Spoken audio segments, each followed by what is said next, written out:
ज्यादा छोटू सेवादार की सभी को एक बार फिर से आपका स्वागत है हमारी एक और भक्तावल की दुनिया की यूट्यूब की वीडियो पर। मैं आपका दोस्त आपका छोटा भाई पारस वैद दोबारा से ले आया हूँ राहुल भगत जी महाराज को उनका समय निकलवा के। भगत जी राम राम। राम राम जी। फिर एक वीडियो है, एक सवाल है और आपसे वही जवाब की मांग है, जवाब की हम्म। उम्मीद है। और इस बार सवाल मेरा है। अच्छा। बहुत दिनों से मन में ये सोच रहा था कि एक देवता है जिनका नाम मैंने बहुत बार सुना है, हम्म। लेकिन उनके इतिहास के बारे में बहुत कम ही चीजें सोशल मीडिया पे लगा लो या लोगों को पता है। बहुत कम ही लोगों को पता है और बहुत ना के बराबर उनकी बातें सोशल मीडिया पे है। तो आज मैं चाहूंगा भगत जी आप वो बातें मुझे बताएं और जरूर। मेरे जरिए वो बात दर्शकों तक भी पहुंचे। तो भगत जी आज मैं आपसे पूछना चाहता हूँ बाबा मीरा साहब पहलवान के बारे में। अच्छा। भगत जी मैं उनके इतिहास को जानना चाहता हूँ, उनके बारे में जानना चाहता हूँ। बाबा मीरा साहब पहलवान एक सैयद हैं। जी। और ये जो हैं, इनके पास एक अपार शक्ति है। इनके पास हनुमत चौकी भी है जी। और बड़े बड़े पीरों का इनको सहारा है। इनके साथ चलते हैं। मीरा साहब पहलवान जो हैं, यूपी और हरियाणा में पूछते हैं। जी। यूपी में आपका हुआ जलेसर, जी। गामखेड़ा, हम्म। अमरोहा। जी। अमरोहा, गामखेड़ा, जलेसर, इन तीनों जगहों पे इनकी बड़ी मान्यता है। जी। हरियाणा में आपका सोनीपत हुआ, इनकी मान्यता है। और आपका सपीदो हुआ, जिधर पाँचों बावरी पूछते हैं, तो वहाँ ये पीर अस्तबली के साथ पूछते हैं। बाबा मीरा साहब। बाबा मीरा साहब। अच्छा, बाबा मीरा साहब पहलवान जो हैं, वो अकेले नहीं चलते। उनके साथ जैन का सैयद चलता है। तो इनका जोड़ा चलता है। हाँ। और इन दोनों को कहा जाता है मामू भाणजे। हाँ ये मैंने सुना तो है भगत जी। हाँ, ये मीरा साहब जो हैं वो मामा हैं, और जैन का सैयद जो है वो रिश्ते में इनके भांजे लगते हैं। तो इनकी जोड़ी चलती है मामा भांजे की। इनको मियाँ बाबा भी कहते हैं। और एक चीज और सोचने की है कि भाई ये सैयद हैं, एक मुसलमान है। जी। मुसलमान होने के बावजूद भी इन्हें कोई मुसलमान नहीं मानता। ये चीज मैंने नोटिस की है। इनको टोटली हिंदू पूजते हैं। हिंदू ही इनकी मान्यता करते हैं। हिंदू ही इनके थान थड़े पर स्थान पे जाते हैं। तो मीरा साहब पहलवान का तो ये है। और इनके साथ चलते हैं जैन का। अच्छा भगत जी जो इनका फिर भोग प्रसाद है हम्म। वो सात्विक होता है या तामसिक होता है? इनका जो भोग प्रसाद है पारस, वो दोनों तरीके का है। अच्छा। सात्विक भी है और तामसिक भी है। मीरा साहब पहलवान जी जो हैं, उनका बकरा चढ़ता है। अच्छा। और जैन का जो है, उनके मुर्गे चढ़ते और मुर्गे छुटते भी हैं। धुकते पुजते भी हैं मुर्गे और छोड़े भी जाते हैं। सेम बात मीरा साहब जी की है कि इनके बकरे छोड़े भी जाते हैं। हम्म। जो नहीं खाते वो छोड़ देते हैं। और वरना इनकी धोख पूज बकरे की और मुर्गे की है। और जो इनका सात्विक भोजन है, वो मीठे पुए चढ़ते हैं। मीठे पुए, मीठी पूरी, लड्डू, पतासे। बाबा मीरा साहब। हाँ, मीरा साहब के और जैन का की जैन भी। का आपने बताया, हाँ जोड़े में हाँ, चलते हैं। जोड़े में। और साठ के महीने में इनकी पूजा होती है, इनकी जात लगती है। और शनिवार और बुधवार, जैसे कि पीरों का दिन बताया कि भाई वीरवार को मानते हैं या शुक्रवार को मानते हैं हम्म। सैयदों को, पीरों को, जबकि इनका बिल्कुल ऑपोजिट है। इनकी मान्यता, इनका जो दिन है शनिवार और बुधवार। बुधवार और शनिवार। हाँ, शनिवार और बुधवार को इनकी पूजा होती है। जैसे हमारे में माता पाथरी वाली को पूजते हैं कि भाई बुधवार का दिन है, माई मसाणी को मानते हैं कि भाई मंगलवार का दिन है, या कोई सोमवार को पूज रहा है, सोमवार का दिन मानते हैं। तो ऐसे ही इनका बुधवार और शनिवार है। और इनके साथ माँ ज्वाला चलती है,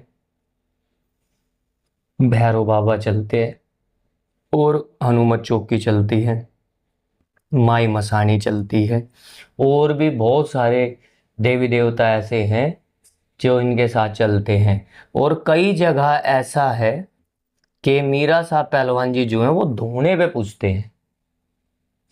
इनका रोट होता है और ये धूने पे पूजते हैं। मीरा साहब बाबा का रोट होता है। रोट होता है। अच्छा भगत जी, एक बात और, जैसे हम अपने देवी देवता की, कोई हुक्का लगा देता है देवी देवता का, कोई सिगरेट लगा देता है, क्या इनके साथ भी ऐसा ही है? क्या इनका भी हुक्का लगता है या सिगरेट लगती है? इनकी सिगरेट लगती है। इन दोनों की? हाँ, इन दोनों की सिगरेट लगती है। अच्छा भगत जी, एक और मेरे अंदर सवाल है कि ठीक है, आपने बताया इनका इतिहास भी, मैंने देखा है कि ये भक्तों के अंदर बहुत कम आते हैं, और भगत इनको जब भी याद करते हैं जब बहुत ऐसा बहुत बड़ा भूत रोग आगे खड़ा हो, या कुछ ऐसी बहुत ज्यादा बात बिगड़ती है। उसके अलावा ये ज्यादा देर क्यों नहीं भगत में क्योंकि रुकते ये हैं? बहुत बड़ी शक्ति है, इनके पास इतना समय नहीं है, और इनका सिर्फ काम इतना है। मीरा साहब पहलवान जी जो हैं, शायद बहुत लोग मीरा साहब पहलवान को और जैन का पीर को पूछते हैं, पर उन्हें पता नहीं है मीरा साहब पहलवान और जैन का अपार शक्ति है, बहुत बड़ी ताकत है। ठीक। और दूसरा क्या है कि ये सबसे पहले जो है, कोई भी भूत प्रेत ये वो जो भी मतलब किसी से काबू नहीं हो रहा उसको ये काबू कर देते हैं, क्योंकि इनके पास बहुत बड़ी शक्ति है। ये खुद बहुत बड़ी शक्ति है। तो ये आते ही उसी टाइम पे है कि भाई जो कोई भी विपदा है किसी से ठीक नहीं हो रही है, तो ये आके ये करते हैं ठीक। दूसरी बात ये है कि भाई ज्यादा देर ना रुकने का कारण यही है कि भगत जो है वो ज्यादा देर तक इन्हें ओट नहीं पाएगा। भगत को क्षति हो जाएगी। हाँ, क्षति हो जाएगी। क्योंकि क्या है कि इनका झटका जो है ना, इनका जो झटका है, इनकी जो पावर है बहुत हाई लेवल की है। तो इनकी जो पावर है जल्दी झेली नहीं जाएगी किसी से भी। अगर ये पूरे रूप में आ जाते हैं, पूरी ताकत से आ जाते हैं, ज्यादा देर कहीं भी रुकते हैं तो झेला नहीं जाएगा। इसीलिए कहते हैं ना, बड़े बड़े कहते थे कि भाई गंडा पाड़ा खेता बार। हाँ हाँ, मैंने तो सुना। इनका वो वाला काम है कि भाई गंडा पाड़ा और खेता खेत बार, से बाहर। काम करा और गए। इसलिए ज्यादा देर हाँ, नहीं रुकते। इसीलिए ज्यादा देर नहीं रुकते। अच्छा भगत जी, जैसे एक इसी से जुड़ता हुआ मेरा और सवाल है, क्योंकि मैं इस बारे में बहुत ज़्यादा आपसे पूछने की कोशिश कर रहा था कई दिनों से, लेकिन समय ही नहीं मिल पा रहा था। तो भगत जी, अगर कोई इंसान बाबा मीरा साहब की और बाबा जैन खा साहब की सेवा करना चाहे और उन्हें पाना चाहे, तो उसे क्या कुछ करना पड़ेगा? करना क्या है, देखो सबसे बड़ी तो सेवा है। सिर्फ मीरा साहब पहलवान या जैन का पीर नहीं, जो भी देवी देवता है, कि भाई हमारे बड़े बड़े कहते थे और आज भी कहते हैं, मेरे पिताजी कहते हैं कि भाई मार मार डामचे चढ़ाए तो इसी गोलियां उड़ाऊंगे। जी। हमारे गुरु हैं वो भी यही बात कहते हैं कि भाई मार मार डामचे चढ़ाए तो इसी फड़ी फोड़ेंगे। तो कहते हैं ना, प्यार के बाजार में हर चीज सस्ती। जी।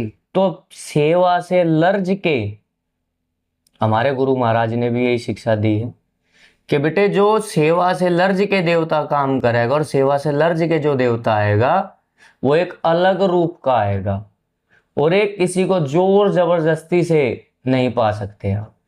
जोर जबरदस्ती से तो ना ही दोस्ती ज्यादा दिन चलेगी, ना ही घर परिवार ज्यादा दिन चलेगा। वो सिर्फ एक खींचने वाली बात है, बाकी वो पूर्ण रूप से आपके साथ नहीं होगा। और जो एक प्यार से सेवा से आएगा उसका रूप ही अलग और बात ही अलग है। तो इनकी तो सेवा खैर इस तरीके से है कि भाई आप 5 शनिवार या 5 बुधवार जी। इनकी पक्की हाजिरी भिजवा दो। ठीक। इनके नाम के जाप करो, इनकी सिगरेट लगा दो, इनका सुमरन करो। और अगर आपसे हो जाए, कहीं भी इनका स्थान है, तो 5 बुधवार या 5 शनिवार वहां जाके हाजिरी लगा के आ जाओ, मत्था टेक के आ जाओ, इनका सुमरन करो, इनको याद करो, तो जरूर प्रसन्न होके आएंगे। तो भगत जी बहुत बहुत धन्यवाद। मैं और हमारे दर्शक भी जान चुके होंगे, क्योंकि बहुत कम ही इनके बारे में बातें सोशल मीडिया पे या लोगों को पता है। और आपके ज़रिए मैं कोशिश करता हूँ कि खुद भी बातें जानूँ और हमारी जो जनता, जो दर्शक जो हमसे जुड़े हुए एक उम्मीद आस के साथ, उन तक भी भक्ताओं की जानकारी पहुँचे, ताकि वो किसी भी वजह से किसी भी सिचुएशन में भक्ताओं को लेके तो कम से कम भ्रमित ना हो और ना उन्हें कोई भ्रमित कर पाए, क्योंकि आजकल ऐसा चल भी रहा हाँ है। चल रहा है। क्योंकि बहुत लोग भक्ताओं के नाम पर लोगों को भ्रमित कर रहे हैं, लोगों का फायदा भी उठाया जा रहा है, तो कुछ इस तरीके से बातें हैं। तो आपके जो गूढ़ ज्ञान की चीज़ें हैं, मैं सोचता हूँ कि वो लोगों तक पहुँचे, हम तक पहुँचे, बस यही एक मेरा मकसद रहता है। तो आपका बहुत बहुत धन्यवाद। और उम्मीद है आपको भी बाबा मीरा साहब की बातें पता चली होंगी। और इस बारे में अगर आपका कोई भी सुझाव है तो आप हमें कमेंट में बता सकते हैं।